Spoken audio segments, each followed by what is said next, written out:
before you reach the point of a clinical diagnosis, there could be signs, there could be things that you're just feeling that aren't necessarily clinical, but are issues that are okay to deal with and okay to acknowledge and feel a certain way about. Feel like you need to talk to somebody about it. You don't have to be clinically diagnosed to say, hey, help me out, I need something right here, right? So in your Absolutely. opinion, what is it to look out for, signs and symptoms within yourself and signs and symptoms within somebody that you might love? What is it that we should have our eyes open to?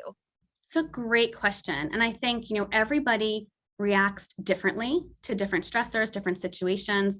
A big indicator that something may have changed in your mental health is that there's, a significant or persistent change in your emotions, your thoughts, or your behaviors, right? So in terms of emotions, where you notice you're feeling for longer periods of time, anxiety, depression, sometimes, for anxiety, it's worrying a lot, just feeling anxious, feeling nervous. You can't really stop those feelings, stop those worries. In terms of depression, it's, a sadness that you can't shake, sometimes feeling helpless or hopeless, or just, increased irritability or anger. Those are good indicators.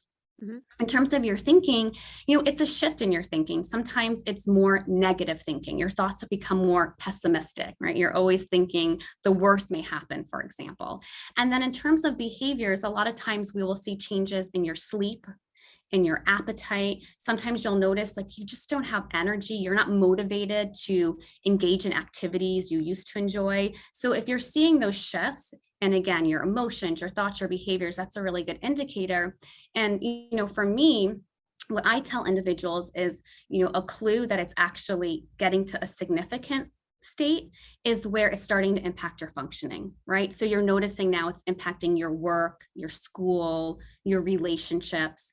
That's a big indicator that it may be time to get some help. So I think you've given a lot of really, really great advice here.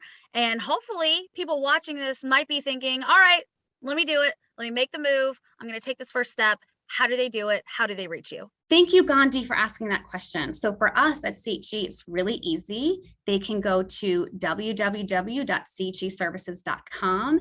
And on our website, if you're interested in working with one of our just really expert and compassionate therapists, there's two ways to do it. You can schedule online, you can see our available therapist, you can book with them very easily on the website. Or if you prefer to talk to someone, maybe ask some questions about trying to think about who's best to match you with or availability, we also have a phone number listed on our website. And this way you can talk to a person live that can help you. How perfect. I think that we have given people a lot of tools here, and I hope that if you are watching this and you think you might need some help, you use one of these tools because I think it will make a huge difference in your life, in your day-to-day goings on, everything that's happening. We all need it every now and then. Don't feel bad about it. Reach out to them. Again, that's cheservices.com, and you might just end up with someone just like Dr. Jennifer, who is amazing and wonderful and so open-minded. And I really appreciate you taking the time today to talk to us about all of this. Absolutely. Thank you so much for having me.